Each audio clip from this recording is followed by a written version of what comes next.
time for Tiger Talk on the Tiger Sports Network. Tiger Talk, live from Tiger Club inside the Robins Center on the Fort Hays State Campus, is brought to you by these premier Tiger sponsors. Golden Belt Bank of Hayes and Ellis, banking one story at a time. The Hayes Med Orthopedic Institute, expertise, technology, compassion, all right here. Adams Brown, strategic allies and CPAs, going above and beyond for you. BTI, your John Deere dealer, with locations in Buckland, Great Bend, Greensburg, Hoxie, Ness City, and Pratt. BTI, our family in partnership with your family. The Taco Shop, dine in, carry out, or delivery. Since 1970, you've never had it so good. And Eagle, our community connected. Tiger Talk with the voice of the Tigers, Gerard Wellbrock. And good afternoon and welcome into another edition of Tiger Talk. We're live at the Robins Center on the Fort Hays State University campus, part of Tiger Club. Certainly glad to have you with us here today. We've got another good program. We're going to talk cross country with Jason McCullough, the Fort Hays State head men's and women's cross country coach. They were in Stillwater, Oklahoma over the weekend.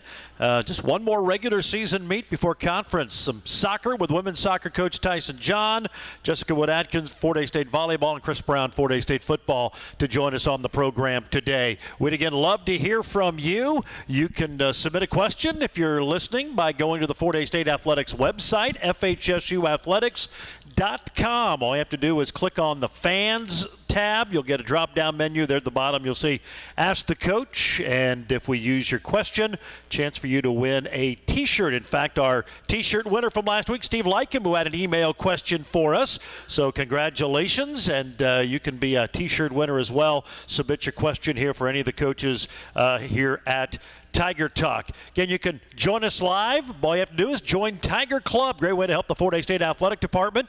Your $100 admission goes to scholarships. You take advantage of a great meal here every Wednesday. We got a little pre-Oktoberfest meal today to get everybody primed up for the weekend.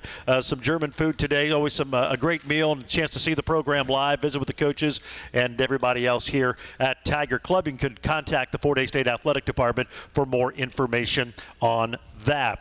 All right, let's get right into it. We'll talk some cross country. Head coach Jason McCullough joining us now, and the Tigers were in Stillwater, Oklahoma, the Cowboy Jamboree, hosted by Oklahoma State on Saturday. The women were the top Division II team. The men were third out of 10 in Division II. It was a big meet, and looks like you had some pretty good performances on Saturday. Yeah, it was a big meet. There were about 27 or so teams there, and quite a few Division I teams. So a lot of the athletes up front were all Division I. I think in the top 20 on the women's side, J.C. Vath was one of 3 that made the top 20. Yes, she finishes 19th out of, I think, 199 in the women's race. And when you go to these big meets like this, and you do that usually at least once or twice every year, a big meet that has a lot of Division I competition, I'd imagine for your runners, it's a big opportunity to kind of show, hey, we're pretty good here at Division II as well. Yeah, it's a big opportunity for them. You know,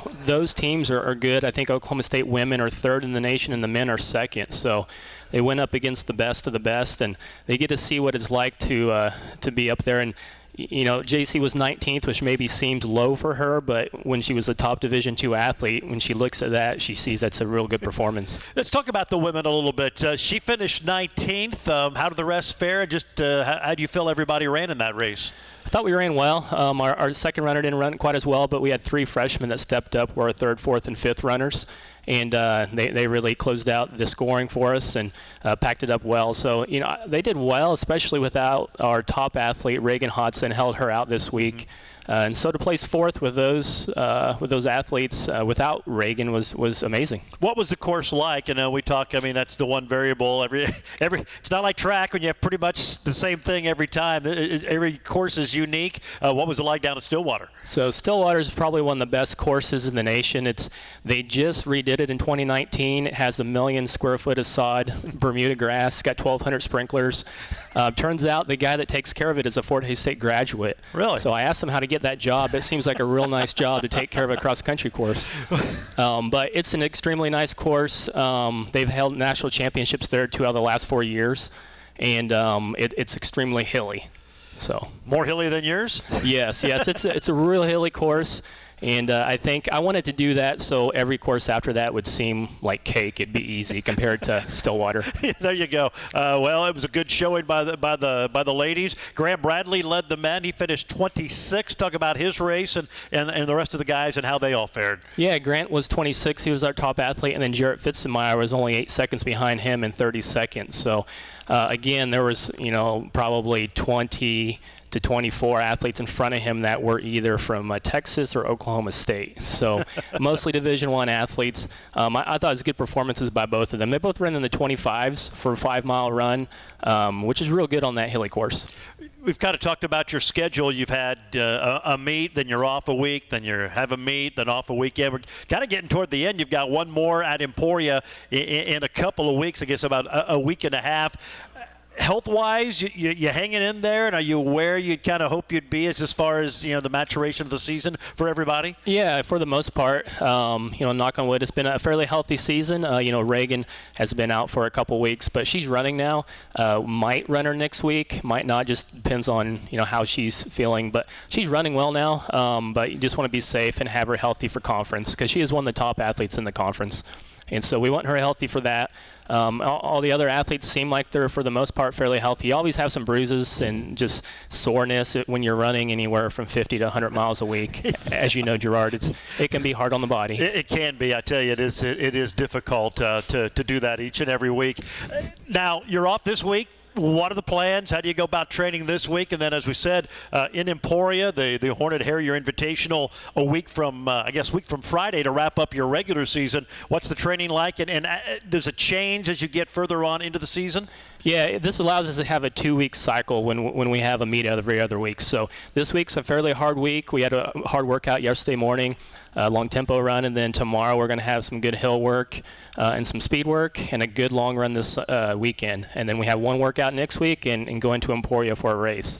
And so, it kind of allows us to cycle through every 2 weeks because it's hard to have 2 workouts and a race every week. That kind of wears people down pretty quickly. Talk a little bit, we'll get a bigger preview as this gets closer, but the Hornet Harrier Invitational, do you know who's going to be there yet? And just what a little bit about that meet coming up? Yeah, I'm not for sure. Obviously, Emporia, it'd be good to face them. There's usually a couple conference foes there.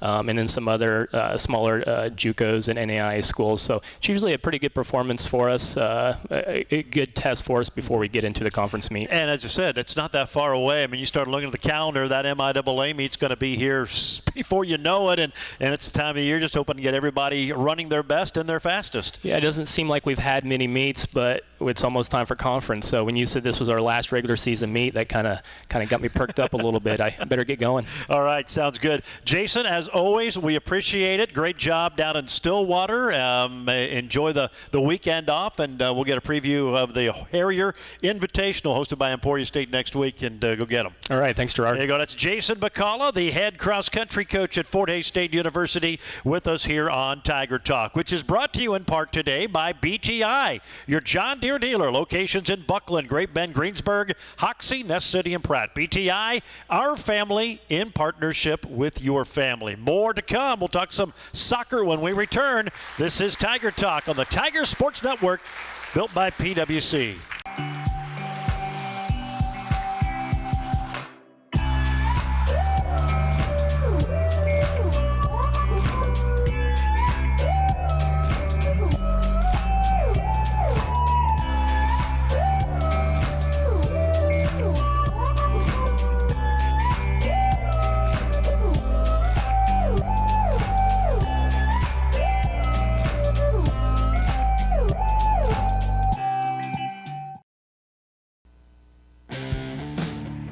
Tigers are 1 for 1 on 4th down this year. They need a yard. Watts comes in motion. They play action. Dawson rolls. He's in trouble. He's going to run. He's got the first down. He runs into 3 Griffins and drives them forward for a gain of 2. He gets a first down to the 17. A gutty play by the sophomore quarterback, but it's a first down for the Tigers. Now some of the action from Saturday in St. Joseph. We'll talk more football with head coach Chris Brown as the program rolls along. Welcome back to Tiger Talk. We're live inside the Robbins Center on the Fort Hays State campus, part of Tiger Club, and certainly glad to have you with us here for the program. And a reminder, the Kansas Department of Transportation and the Drive to Zero Coalition invite you to join Tiger fans with a plan. If you're going to be drinking, always designate a sober driver. We're going to talk some soccer. We're going to get to Tyson John, head women's coach, here in just a little bit, but give you a men's update real quick. They went 1-1 last week to open GAC play. They beat Newman at home last Thursday 2-0, and then Saturday lost a 2-0 decision on the road at Southern Nazarene. So they're now 2-5 overall, 1-1 at the GAC. On the road, they're back at it tomorrow in Arkadelphia, Arkansas. They'll take on Ouachita Baptist. That'll be a 4 o'clock match, and then Saturday afternoon, actually Saturday morning, they'll battle Harding in Searcy, Arkansas. That gets underway at 11 a.m. So Ouachita Baptist tomorrow at 4, Harding on Saturday at 11. Both will be on the MIAA network. You can see the links on the Fort Hays State Athletic website under the schedule to watch those matches if you're so inclined. We're joined now by women's coach Tyson John. The Tigers 1-1 last week. They lost their final non-conference match of the season, 2-1 in Topeka to Washburn, but came back and got a nice win to start conference play in Emporia. Beat the Hornets 3-1, and Tyson joins us. I guess some good, some bad. Disappointing to lose to Washburn, but obviously to start conference play, you got a little revenge, so to speak, against Emporia State. That was a good way to end the weekend. Just, I guess, your overall thoughts on play by your gals here this past weekend. No, I mean, obviously we don't want to lose, but, we went through the entire last regular season not losing a game until Washburn when it actually counted.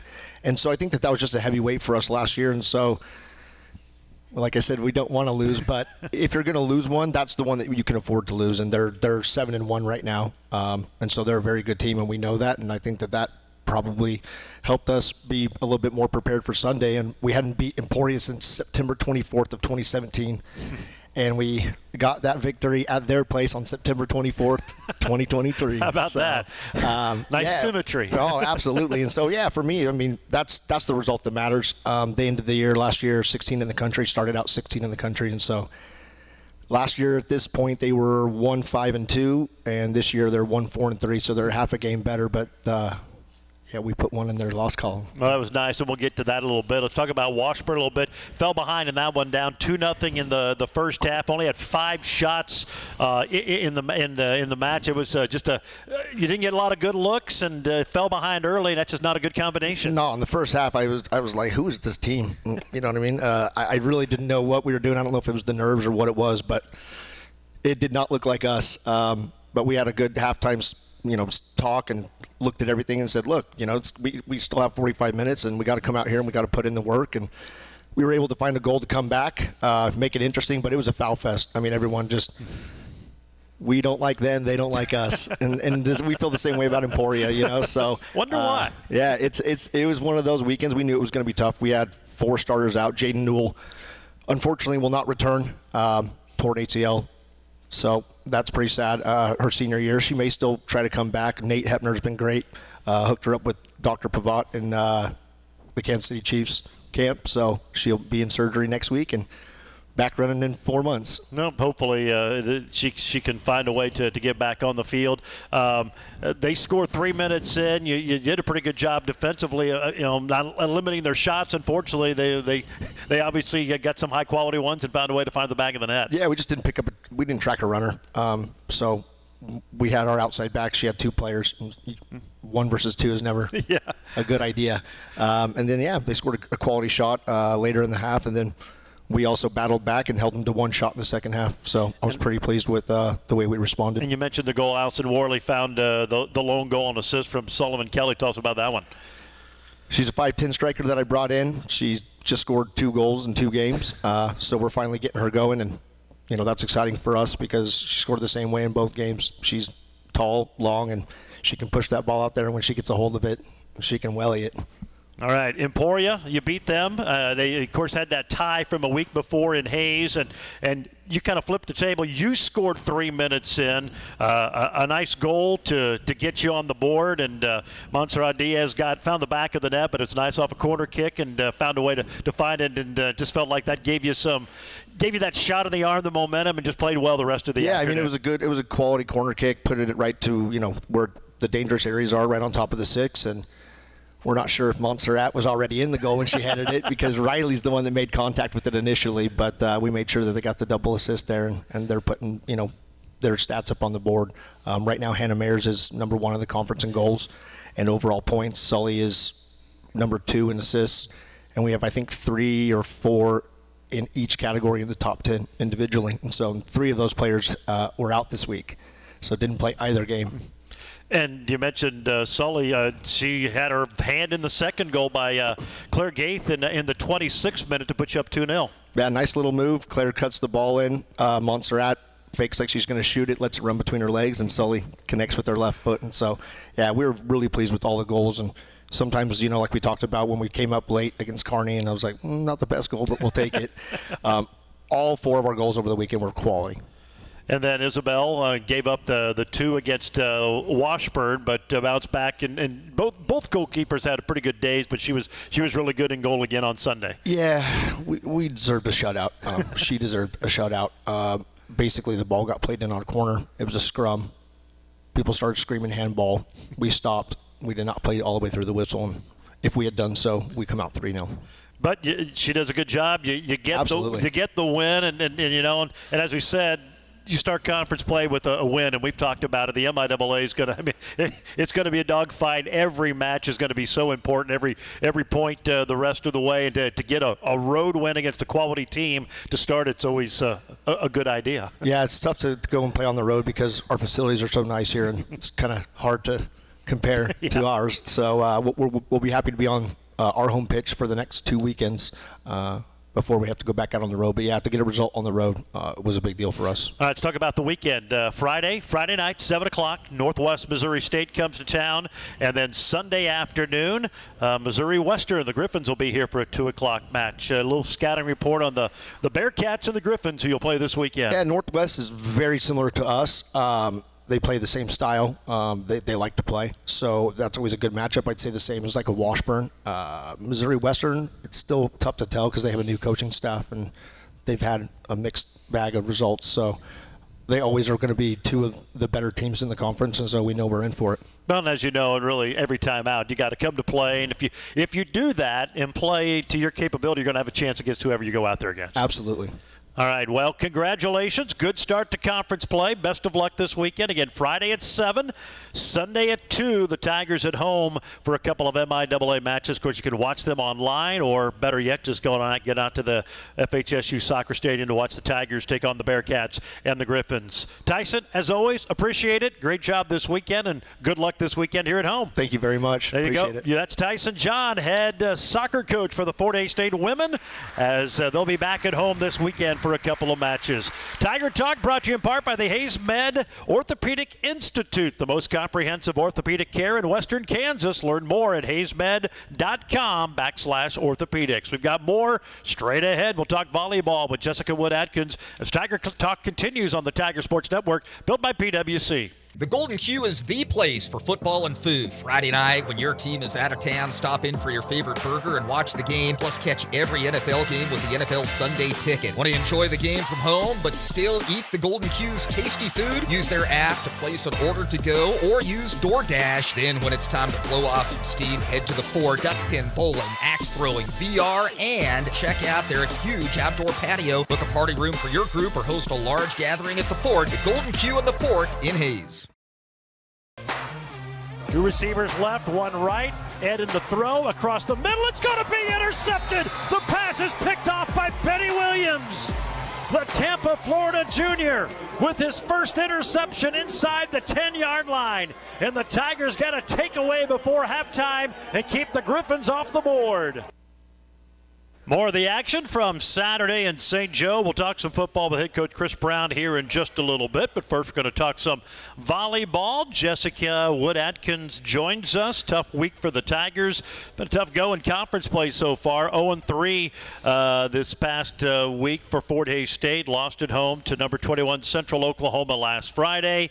Lost 3-0 to Pitt State Saturday. Then last night on the road at number 9 Nebraska Kearney. Lost that one 3-0. And boy, in all those matches, you're there for a while. It just seems like your team just can't quite get over the hump. I mean, you're getting close, but it's got to be frustrating, I'm sure, for you and everybody involved. Oh, yeah. I mean, it's frustrating, and I think especially as a coach, when we can see we're in the lead, we're kind of in control a lot of these matches, which means the game plan is working. But, against UCO, they made some adjustments, and we did not. And that's, you run into that when you're playing a ranked team, and that's the thing that our team's been trying to figure out, that's the difference between a ranked team and a non-ranked team, right? But then Pitt, we just let the pressure get to us. I think, hitting those tough teams right out the gate with Washburn and then UCO back-to-back, we were in control, and then we let the pressure get to us. And so, I took that as, well, if the game plan's working, that means I've got to put them in more pressure situations and get them used to it. So, but we had one day of practice to get that done. And I think they did better last night against Kearney. We held up to the pressure. They did some really good things. And so, it's hard to see on paper, but the girls really felt like they made some progress, and they feel a little bit better prepared moving forward. Yeah, we'll talk more about that one in just a little bit, but you were right there with them, I guess, until you weren't. You go back to that UCO match. I mean, they were, I think, the second best hitting team in the conference coming in, and you held them to a season low. So, I mean, you're doing some good things. You gave yourself a chance, but as you said, it's just being a way to finish that out and finding ways to get those wins. And sometimes you have to get those wins to figure out how to get those wins. Right. I think defensively, we're doing an incredible job. I'm really pleased with our defense, both our blocking and our defense. It's the offensive piece that is a little streaky. And that was one of the frustrating pieces, was we needed to make some subs last weekend, and the subs that we have are both injured. And so it was like, well, you got to kind of to work with what you got at that moment. But yeah, I mean, our setter, she kind of had a moment where she just couldn't find an opening, and my other setter tore her ACL. And so we got to figure out what we're doing in the moment. And so I think defensively, we're really holding it up really well. Us offensively, we're still figuring a few things out, but I'm confident that'll be there. And you mentioned Pitt. That's got to be the one that probably is the most frustrating. I mean, yeah. UCO, I mean, they are. They're ranked teams. They're very, very good. But that was one I'm sure you felt if you go and play well, you've got a very good chance to come away. And they were all tight matches by and large for the most part, but just didn't happen. Yeah, it just didn't happen. And it's incredibly frustrating, especially that second set when we're up 20-16 or 20-14. I don't remember. And we got to find a way to get Emily the ball, man. She only got 9 attempts in 3 sets, and she's our super senior, and we've just got to do a better job of that. Is that just a job of awareness, or just, what? Well, it all depends on the pass. Right. And so if the pass is off the net, man, I really wish I had a whiteboard right now. If the pass is off the net, it limits you to what you can set. And so that's where we're setting to the pins or the antennas. That high ball to the antennas. If the pass is off the net, those are your options. If the pass is on the net, you can run your middle more. But she's really good at running. It's kind of like a layup. If you were to run a layup approach behind the setter, that is her very best hit. It's almost unstoppable, but the pass has to be on the net for us to do that. And so if the pass is off the net, we're feeding her in front of the setter to 2 blockers. And so, yeah, we just have to do a better job of that. All right, let's talk about Kearney a little bit. The scores may not show it, but about halfway through all 3 sets, you either tied or had the lead, or you were right there and just couldn't get it done. And then you watch Kearney, it's like, I mean, they don't just power you to death. I mean, they find the gaps in the defense, and they're good for a reason. And sometimes it's even almost more frustrating with some of the points they get that seem to turn the tide in matches every time you play them. Yeah, they're incredibly clean, very, very clean. Very good way to put it. And so, I mean, we're battling out. We had some really, really long rallies, and then, we'd hit one 3 inches wide, and they will keep the ball in play, and they'll keep hammering. But I think we did a nice job. I mean, Emerson Siza is All-American, and she eats people alive, and we held her to 100 on her hitting percentage last night. We contained her. We did a really, really nice job with that. I think we did a good job containing both of their outsides. Again, our defense is doing a great job. But then, their right side, who's a transfer from Northwest, she's really, really good. She was really hard to hold, and she scored a lot of points, and then there towards the end, it was the serving piece. They kind of caught us on that. Had a question from the audience today asking why you switched the defenses to a 6-2 last night against Kearney? Yeah, the offense. Or, the offense, not to defense. A 6-2. Yeah, I'm sorry, the offense, yeah. Yeah, that was to try to open it up to have more hitters. So one of the things that we were seeing, our right side, Claire Olson, is a really strong offensive threat. She wasn't blocking as well as she could, and sometimes she's just too high. Like, she jumps over people, and she's got to bring her hands down to the ball. And that's a hard adjustment for an athlete, right? And then Maya Vandravek is doing a really great job blocking. And it's like, well, in a 5-1, one of those is on the bench. And really it would benefit us to have them both there, especially if our pass is off the net, like it has been, and we can't run that slide. It benefits us to have hitters on either pin, not just one. And so we opted to do that, and I think it worked. Kearney didn't know what to think. You could see the look on their faces at first, like, this is not the team we scouted. We don't know what to do with this at first, and it was highly effective. All right. Well, we certainly appreciate the question and invite anyone to pass one up, a chance to win a T-shirt if we use your question on the show. All right, let's talk about the weekend. You're on the road, back on the road at Newman Friday for a 6 o'clock match. The Jets are winless so far this year, but I'm guessing at this point, I mean, doesn't matter who you play. You got to go out and play. And I think for the team, just getting a win to get some confidence would obviously be a big thing. Oh, yeah. I mean, a win goes a long way, obviously. But Newman, we like playing Newman and we like playing Pitt. Pitt is one of those. They're probably our biggest rival emotionally. Newman, they kind of throw the ball around a lot. They don't hit as much. And so it's more scrambling and being able to convert. And so, we're looking forward to it. They're ready for it. They're ready to keep playing. Well, everybody, I mean, obviously it's been a tough go here to start a conference play. Everybody hanging in there okay. I mean, it can weigh on everybody. It can the coaches, but it can the players as well. I think that weight was pretty heavy after Saturday. But we've been talking about how it is still very early in our conference for us. We see all these teams twice. We've only seen a handful of them, and as much as like that week could feel like a month, the reality is it's not, and we have to check our emotions, and we've got to reset and know that we're still early on and we can flip the switch and keep moving.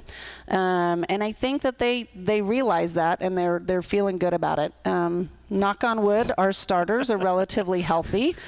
Our subs, we've got some injuries, and so we're just looking to kind of still play hard and stay healthy. But I think they're moving in the right direction. All right, sounds good. Well, we appreciate you visiting after a late night last night, and good luck in Wichita on Friday. Thank you. That's Jessica Wood-Atkins, head volleyball coach. Again, that'll be a 6 o'clock match Friday from Wichita, and you can catch that on the MIAA network. Tiger Talk brought to you in part by the Taco Shop. Whether you're ordering by phone, using their handy app, dine-in, carry-out, or delivery, you've never had it so good. The Taco Shop. They've been a Hayes tradition since 1970. We'll take a break. We'll talk some football. Head coach Chris Brown joins us when we return on the Tiger Sports Network, built by PwC.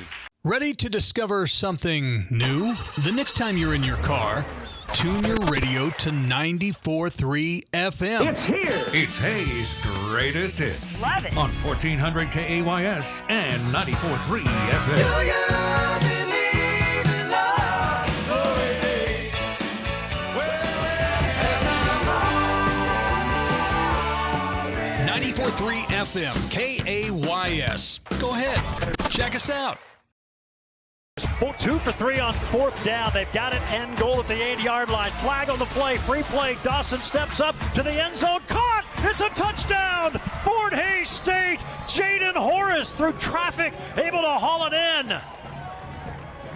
Now we'll see about the flag, but I believe it's going to be defense, number 46. That penalty is declined. The play results in a touchdown. 8-yard touchdown pass from Jack Dawson to Jaden Horace. His 3rd touchdown of the year, and the Tigers are on the board with 10:02 to go in the game. Yeah, some of the action from Saturday at Spratt Stadium in St. Joe. Tigers unfortunately coming up short 28-7. We're joined now by head football coach Chris Brown, and I don't know where to start because Missouri Western's been more of a thorn in the side than Northwest, than Pitt State. I mean, you go down, they've been, for whatever reason, the hardest team, not for you guys just to beat, but to, I mean, just crazy stuff. And you think you see all, thought last time there, 2 years ago, saw it all. But no, you found some different ways to create adversity. That was just a bizarre game. And I thought your guys battled all the way to the end. And as bad as it was, if you could have found a way to score that second touchdown, who knows? But just a long afternoon in St. Joe. It was. I mean, I thought our kids played really hard. I mean, even though we made all the mistakes that we did make, they played hard, and they kept fighting, they kept battling, and you just can't start off with a pick right away. And then defensively in that situation, we got to cause a field goal. Just make them kick a field goal.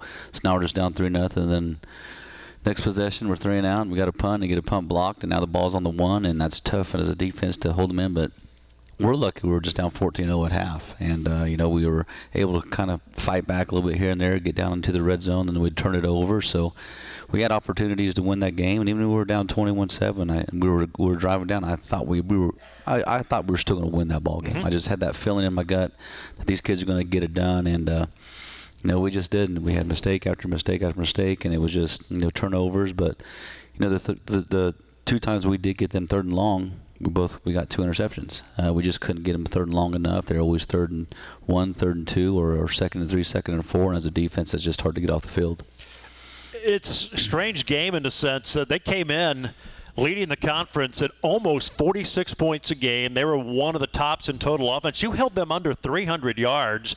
3 of their touchdowns, I think they drove 41 total yards, and then, of course, had the 100-yard pick 6. You did a lot of things well, and even on offense, it seemed like you did a lot of things well, but when there was a breakdown or something was bad, it was colossally bad and led to like a blocked field goal, a touchdown, or something like that. Yeah, it was. I mean, we moved the ball very well. I thought, after the first 2 series. After that, I thought we moved the ball well. We did some good things. We got into the red zone, and that's where we made some mistakes. And then we got backed up a few times, and had a fumble, in that situation, and it just kind of put a damper on things. But I'm proud of our kids. I mean, they still fought, they still battled, they still try to find ways to win that game. And sometimes you try too hard, you start to force some things. And I think I feel like we forced a few things and didn't get the job done. Tough day for the offensive line, and that's an opportunistic defense. They came in leading the conference in sacks. I think they're near the top in tackles for loss, and you saw that they sacked Jack seven times, and it was tough. I know it's a young offensive line, and they're still kind of figuring it all out and growing up, but that was a tough test, and it made it kind of for a long day for Jack in that regard. Yeah, it was. I mean, getting 7 sacks against you, that's not fun as a quarterback, and so you kind of get happy feet and you try to get rid of the ball a little bit quicker, and you're not quite sitting there making the reads that you need to make, and it's hard on the quarterback. But we had a few new guys starting. Kofi started, Rock started this game as well. So it's a couple of new guys just be trying to get that thing solidified and get it better. So hopefully this week we get a few guys back that have played for us. The last couple of weeks and help us out. But they're young, they're getting better. A lot of these guys, it's their first time really ever starting. I mean, and they're doing what they can right now. They just got to get better and do little things after practice to make sure that they're shored up and protecting our quarterback and give us an opportunity to run the ball, because we need to get our run game going. Jack throws the 3 interceptions, but yet I thought he did some really good things. I thought decisions when to run and not to run. He had some big fourth down conversion and thought he made some good decisions on when to tuck it and go. And again, I thought played well, but then when he made a bad decision or threw into traffic and they picked it off, it was catastrophic. Yeah, it was. And I mean, he did some good things in that game. He really did. He knew exactly when he needed to run. He knew when he needed to get out of the pocket. He knew when he needed to, dump it out over the middle. And I think him and Kel hit a few times on some balls. And there were some good things he really did in that game, but when he did make a bad choice or a bad decision, it really did cost us. So hopefully learn from that, and I think all of our kids will learn from this game. I mean, yeah, there's a weather delay and the change of the time, and people can make excuses, but I'm not an excuse maker, and they had the same thing as well. And so we just need to go in there and perform better. But I felt like before the game, our kids were excited. They were fired up. They felt good, but we really didn't have that great a week of practice last week. But we'll make sure that this week we have a great week. Well, and it's an interesting point because after the Northwest game, we heard from you, we heard from the players. It was a great week of practice. And sometimes I think you do forget about how young this team, and it's not to use it as an excuse, but that's all part of the process. So hopefully now a lesson learned, unfortunately, with a loss. But if you don't practice well, it's hard to play well. Yeah, it's not like we practiced bad. Right. It just wasn't the same tempo and same energy and attention to the detail that the kids should have had, through the week. But it wasn't like it was a terrible practice. I mean, we still had some really good practices that week. It just wasn't to the level we needed to be. And, we needed to practice at a championship level if we want to beat these championship teams. And this week, yesterday was really, really good. They practiced the way we expected them to. They focused on the little things that we needed to focus on, and then they made themselves better. So hopefully these next 2 days we'll do the same thing. Tigers back at home. It's homecoming Saturday night. The Lincoln Blue Tigers come to Lewis Field, and we'll have a preview as we move along. Tiger Talk brought to you today by Golden Belt Bank. Your life has a story. Golden Belt Bank wants to get to know that story. Golden Belt Banking, Golden Belt Bank of Hayes and Ellis. Visit them at goldenbeltbank.com. We'll take a break. Be back with more with head football coach Chris Brown as Tiger Talk continues here on the Tiger Sports Network, built by PwC. That was another legend on 99 KZ Country. And yes, before that, we had a brand new artist. Your home for today's stars and the legends. We play real country. I'm Teresa Trapp. Weather, news, sports, it's all here. We're on Facebook, and there is a listen live link at hayespost.com. Dial us in on your radio at 99.5 FM. KHAZ, real country. 99 KZ Country.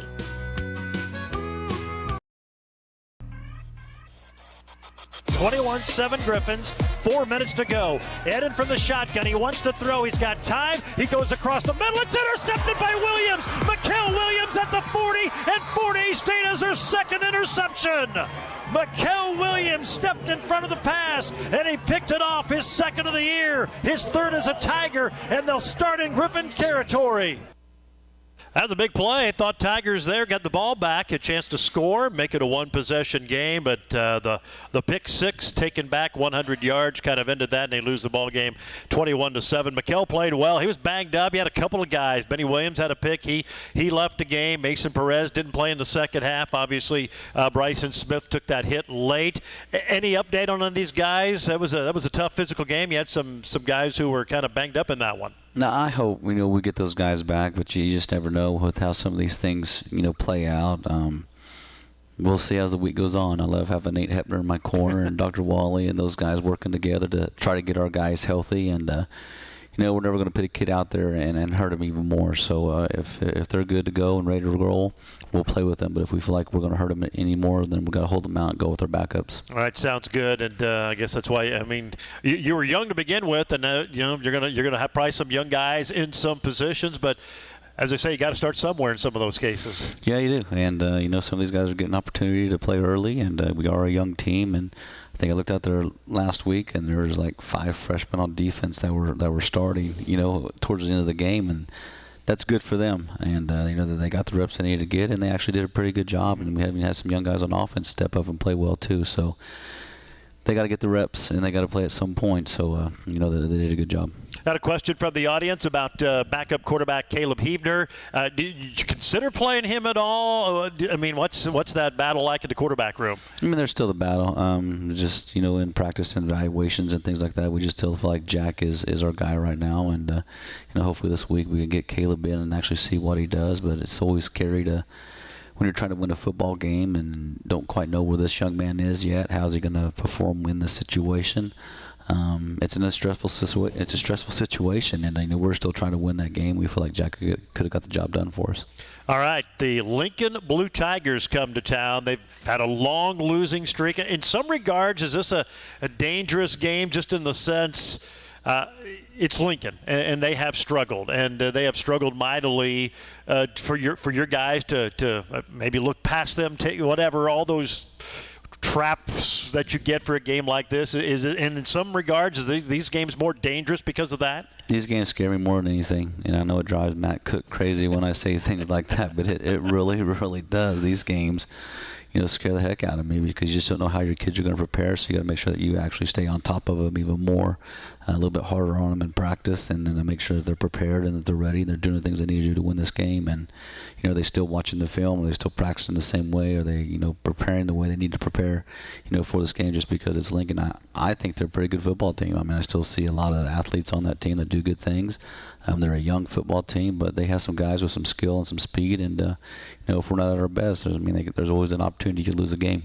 Yeah, one thing they have a type when it comes to quarterback because they'll play 3, 6'6", and 6'5", and then the third guy who's a Eastern New Mexico transfer 6'3". They like these tall, big guys. I mean, they've got some height. They're as big as their basketball team in that quarterback position. Yeah, they are, and they're all very skillful, and they all have very good arms. They just haven't had a lot of time to sit in the pocket and throw the ball, but when they get out and run, they have the skill set to break it at any time. So hopefully we can keep them in the pocket. Hopefully we can get some pressure on them and get some sacks and then force them some errant throws that we can get intercepted and kind of put this game away, hopefully. When you look at them, you mentioned their youth, and a lot of it seems to be up front on their lines. Is that obviously an area it'd be nice to exploit, but it feels like one of those games that you can establish the front both offensively and defensively. It sets the tone to have some success early in this game. Yeah, but we're young too. Yeah. When you look at both sides of it, we have a very young front as well offensively. A little bit more, upperclassmen on defense, but we still got a lot of youth on that side of the ball too. So it's going to be, and that's what I told our kids, we have to dominate the line of scrimmage, and that's what wins any ball game. If you can dominate the line of scrimmage and make things happen, you'll win games, but that's where it all starts. I want to ask you about the defense, and you lose a game like Saturday, maybe 28-7. Thought they played well. I mean, we mentioned the short fields. They've been pretty solid really from day one, and you had a little more experience, so you thought you could be, but those guys have been battling, and you've dealt with injuries on that side of the ball, but yet I think they continue to, week in and week out, give you guys a chance to be in games and win games. Yeah, they are. I mean, they're doing a good job, and it's just those situations like last week when we had the turnovers, inside the red zone, you want to make them kick field goals, and those are moments when, remember when I was Coach Harris and I were playing, we loved those moments because we got back on the field and there was, opportunity to keep points off the board. We knew that team was going to try to, get a touchdown. We was like, we're going to hold this team to a field goal. And that's the mentality we got to start getting to is, we're not going to let them in the end zone, hold them to a field goal. But they played well. And we just got to keep getting them better and, hopefully get some more turnovers on our side as well. All right, sounds good. It's homecoming. Obviously you'll be a lot of people at the game, hopefully, and alums coming back. Obviously, you want to play well for all of them. It's always an exciting time. Yeah, it is, and it's also a scary time because there's so much going on. So our guys' job is, I said, you got one thing on homecoming, that's to win this ball game. So stay focused on that, but it's good to always have the alumni come back. We've got a great fan base anyway, but it's fun to have those guys back. Hopefully we put on a great performance for them. All right, should be a lot of fun. The Tigers and the Blue Tigers, that'll be a 7 o'clock kick on Saturday at Lewis Field. Coach, as always, appreciate the time.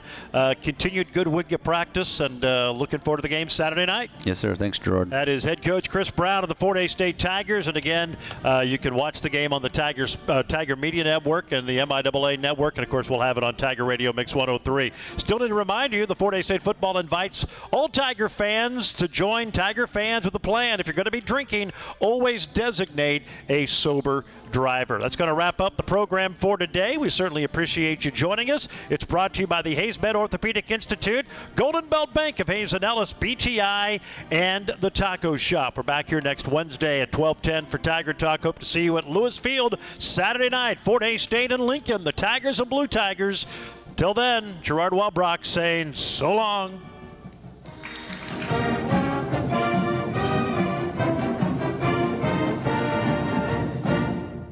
Voice of the Tigers, Gerard Welbrock, inviting you to join us for Tiger Talk Wednesday afternoons at 12:10 on KAYS. The show is part of the weekly Tiger Club meetings live from the Robbins Center on the Fort Hays State campus and brought to you by Golden Belt Bank of Hays and Ellis, the Hays Med Orthopedic Institute, the Taco Shop, and BTI, your area John Deere dealer. That's Tiger Talk, live from Tiger Club Wednesdays at 12:10 on 94.3 FM and 1400 AM KAYS.